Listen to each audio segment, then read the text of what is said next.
نحمده ونصلي على رسوله الكريم اما بعد فاعوذ باللہ من الشیطان الرجیم بسم اللہ الرحمن الرحیم سورۃ آل عمران پارہ نمبر 4 آیت نمبر 154 کی تفسیر اور لفظی ترجمہ انشاءاللہ تعالی۔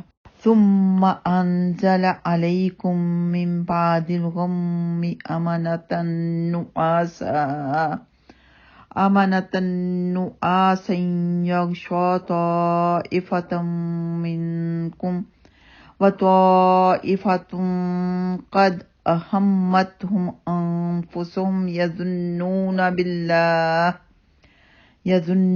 بالله غير الحق ظن الجاهلية يقولون هل لنا من الأمر من شيء قل ان الامر كله لله يخفون في انفسهم ما لا يبدون لك يقولون لو كان لنا من الامر شيء ما قتلنا هاهنا قل لو كنتم في بيوتكم لبرز الذين كتب عليهم القتل الى مضاجعهم وَلِيَبْتَلِيَ اللَّهُ مَا فِي صُدُورِكُمْ وَلِيُمَحِّصَ مَا فِي قُلُوبِكُمْ وَاللَّهُ عَلِيمٌ بِذَاتِ الصُّدُورِ۔ ثم پھر انزل اس نے اتاری علیکم تم پر من بعد الغم اس غم کے بعد۔ تو یہاں پر لفظ بعد سے پہلے اگر من ہو تو من کے ترجمے کی ضرورت نہیں ہوتی۔ من بعد الغم میں اس غم کے بعد امانتاً تسلی نعاساً اونگ یکشا وہ طاری ہوئی طائفہ ایک گروہ پر منکم تم میں سے وا اور طائفہ ایک گروہ قد بلا شبہ اہمتہم فکر پڑی تھی ان کو انفسہم اپنی جانوں کی وہ یظنون وہ سب گمان رکھتے تھے باللہ اللہ پر غیر الحق نہ حق ظن الجاہلیہ جاہلیت جیسا گمان ظنہ کہتے ہیں گمان کو جاہلیہ یعنی جاہلیت جیسا بالکل ہی نا سمجھی والا گمان رکھتے تھے۔ یقولون وہ سب کہتے تھے حل لنا کیا ہمارے لیے من الامر اس معاملے سے من شیئن کچھ اختیار ہے۔ تو یہاں پر بھی من کے ترجمے کی ضرورت نہیں ہے اور من الامر سے مراد فتح و نصرت ہے۔ قل آپ صلی اللہ علیہ وسلم کہہ دیں فرما دیں ان بے شک الامر معاملہ کلہ وہ سب للہ اللہ کے لیے ہے۔ یخفون وہ سب چھپاتے ہیں فی انفسہم اپنے نفسوں میں ما جو لا یبدون نہیں وہ سب ظاہر کرتے لکا آپ کے لیے۔ یقولون وہ سب کہتے ہیں لو اگر کانا ہوتا لنا ہمارے لیے من الامر اس معاملے سے یعنی فتح سے شیئون کچھ اختیار ما نہ قتلنا ہم مارے جاتے ہا ہونا یہاں پر۔ قل آپ کہتے ہیں آپ صلی اللہ علیہ وسلم فرما دیں لو اگر کنتم تم ہوتے فی بیوتکم اپنے گھروں میں بھی لبرزا ضرور نکل آتے الذین وہ لوگ جو کہ کتبہ لکھا جا چکا تھا علیہم ان پر القتل و قتل ہونا الی مضاجعہم اپنی قتل گاہوں کی طرف و اور لیبتلیہ تاکہ وہ پرکھے آزمائے مبتلا کرے اور یہاں پر فعل کے شروع میں لام زیر لی اور آخر میں زبر ہو تو اس کا ترجمہ تاکہ کیا جاتا ہے۔ وَلِيَبْتَلِيَ اور تاکہ وہ پرکھے آزمائے اللہ سبحانہ وتعالی ما اسے جو فی صدورکم تمہارے سینوں میں ہے و اور لیمحص تاکہ وہ پاک صاف کر دے ما جو فی قلوبکم تمہارے سینوں میں ہے واللہ اور اللہ علیم خوب جاننے والا ہے بذات الصدور سینوں والی باتوں کو۔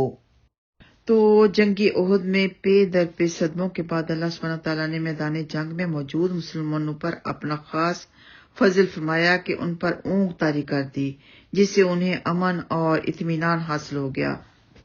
یہ اونگ اللہ سبحانہ تعالیٰ کی طرف سے سکینت اور نصرت کی دلیل تھی۔ سیدنا ابو طلحہ رضی اللہ تعالیٰ عنہ بیان کرتے ہیں کہ ہم پر اونگ طاری ہو گئی جبکہ ہم احد کے دن اپنی صفوں میں کھڑے تھے۔ عالم یہ تھا کہ میری تلوار میرے ہاتھ سے گر جاتی تھی، میں اسے اٹھا لیتا تھا اور وہ پھر گر جاتی تھی اور میں پھر اسے اٹھا لیتا تھا۔ یہ بخاری میں موجود ہے۔ اللہ سبحانہ تعالیٰ فرماتے ہیں امانتن نعاسا، کہ امن والی نیند، امن والی اونگ طاری کی۔ تو نیند کے بعد، اونگ کے بعد انسان خود کو فریش فیل کرتا ہے، اس کی تھکاوٹ اتر جاتی ہے۔ نیند صحت کے لیے بے حد ضروری ہے۔ تو اس وقت اگر ان پر نیند یعنی اونگ طاری نہ ہوتی تو وہ بہت زیادہ تھک جاتے اور خدا نخواستہ صحت پر بھی اثر پڑ سکتا تھا، اور اونگ کے بعد انہیں اطمینان بھی ہوا اور امن بھی ہوا اور فریش بھی فیل کرنے لگے۔ اور اونگ کی وجہ سے حضرت ابو طلحہ رضی اللہ تعالیٰ عنہ کے ہاتھ سے 2 یا 3 مرتبہ تلوار گر پڑی تھی۔ سیدنا ابو طلحہ رضی اللہ تعالیٰ عنہ بیان کرتے ہیں کہ میں نے احد کے دن اپنا سر بلند کیا اور میں لوگوں کو دیکھنے لگا تو کیا دیکھتا ہوں کہ ہر شخص اونگ کی وجہ سے اپنے سر کو ڈھال کے نیچے جھکائے ہوئے ہے۔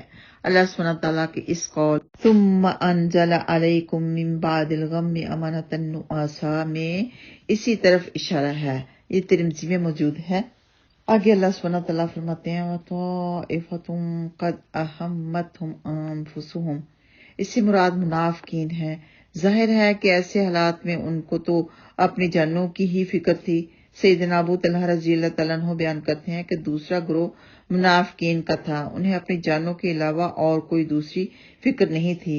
وہ قوم میں سب سے زیادہ بزدل، سب سے زیادہ مرعوب اور حق کی حمایت سے سب سے زیادہ گریز کرنے والے تھے۔ تو جو ہوتے ہی بزدل ہیں انہیں جنگ کے وقت اپنی جانوں کی پڑی ہوتی ہے۔ تو ایسے منافقین کا گمان کیا تھا کہ وہ گمان کرتے تھے کہ دین اسلام اور اس کے حاملین بس اب تباہ اور برباد ہو گئے، اب مسلمانوں کی کبھی مدد نہیں ہوگی اور نہ ہی یہ دعوت حق پروان چڑھے گی وغیرہ وغیرہ۔ تو یہاں اس آیت میں اللہ سبحانہ تعالیٰ فرماتے ہیں کہ بلکہ تم نے گمان کیا کہ رسول اللہ صلی اللہ علیہ وآلہ وسلم اور ایمان والے کبھی اپنے گھر والوں کی طرف واپس نہیں آئیں گے۔ تو وہاں پر جنگ احد میں انہوں نے اپنے باطل گمان کا اظہار اس طرح سے کیا کہ ہم لوگوں کی تو بات چلتی نہیں، اگر ہماری بات مانی جاتی تو آج یہ حال نہ ہوتا۔ اور سب سے بڑا منافق کون تھا؟ عبداللہ بن ابی، اس کا آگے بھی ذکر آئے گا، سورۃ التوبہ میں بھی ہوگا۔ تو مزید آپ لوگ اس عبداللہ بن ابی کے بارے میں جانیں گے۔ اس نے غزوہ احد کے لیے مدینہ سے نکلنے سے پہلے یہی مشورہ دیا تھا کہ شہر کے اندر رہ کر ہی دفاع کیا جائے۔ اس لیے جب اسے خبر ملی کہ خزرج کے بہت سے لوگ قتل ہو گئے تو اس نے مسلمانوں میں بدظنی پھیلانے کے لیے کہا کہ ہماری بات تو چلتی نہیں، اگر محمد صلی اللہ علیہ وسلم نے میری بات مانی ہوتی تو اتنے لوگ قتل نہ ہوتے۔ حالانکہ جو بھی اللہ کی راہ میں قتل ہوئے، شہید ہوئے، وہ بہت بہت زیادہ بلند درجہ پا گئے۔ قیامت تک ان شہیدوں کو دنیا میں بھی بے حد و حساب عزت ملی، رتبہ ملا، ہم انہیں عزت سے بلاتے ہیں، ان کے واقعات پڑھ کر ہم میں جہاد کا جذبہ جاری ہوتا ہے، ہم ان کے ناموں پر فخر محسوس کرتے ہیں کہ انہوں نے اسلام کے لیے اپنی جانیں قربان کر دی، اپنا گھر بار قربان کر دیا، اور آخرت میں تو ان کے درجے بہت بہت زیادہ بلند ہیں۔ آگے اللہ سبحانہ تعالیٰ ان منافقین سے مخاطب ہیں کہ قُل لَوْ كُنتُمْ فِي بُيُوتِكُمْ لَبَرَزَ الَّذِينَ كُتِبَ عَلَيْهِمُ الْقَتْلُ إِلَى مَضَاجِعِهِمْ، یعنی موت کہیں پیچھا نہیں چھوڑتی، وہ مقررہ جگہ اور مقررہ وقت پر آ کر رہتی ہے۔ اس لیے اگر تم سب اس بات پر اتفاق کر لیتے کہ تم اور وہ تمام لوگ جو قتل ہو گئے اپنے گھروں سے نہیں نکلو گے تو لوح محفوظ میں جنہیں قتل ہو جانا لکھا تھا وہ اپنے گھروں کو چھوڑ کر اپنی قتل گاہوں تک ضرور پہنچ جاتے۔ تو جنگ احد میں جو کچھ ہوا اور جن حالات سے مسلمان دوچار ہوئے، اس سے کئی اور حکمتوں کے ساتھ یہ بھی مقصود تھا کہ تمہارے دلوں کی حالت ظاہر ہو جائے اور تمہارے دل وسوسوں سے پاک ہو جائیں، یا یہ کہ منافقین کے دلوں کا نفاق باہر نکل آئے۔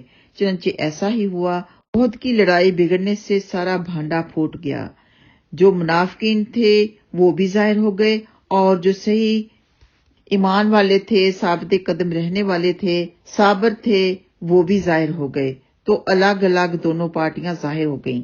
اللہ سبحانہ تعالیٰ ہم سب کے ایمان کی سلامتی فرمائے، آمین یا رب العالمین۔ وآخر دعوانا ان الحمد للہ رب العالمین۔ السلام علیکم ورحمۃ اللہ وبرکاتہ۔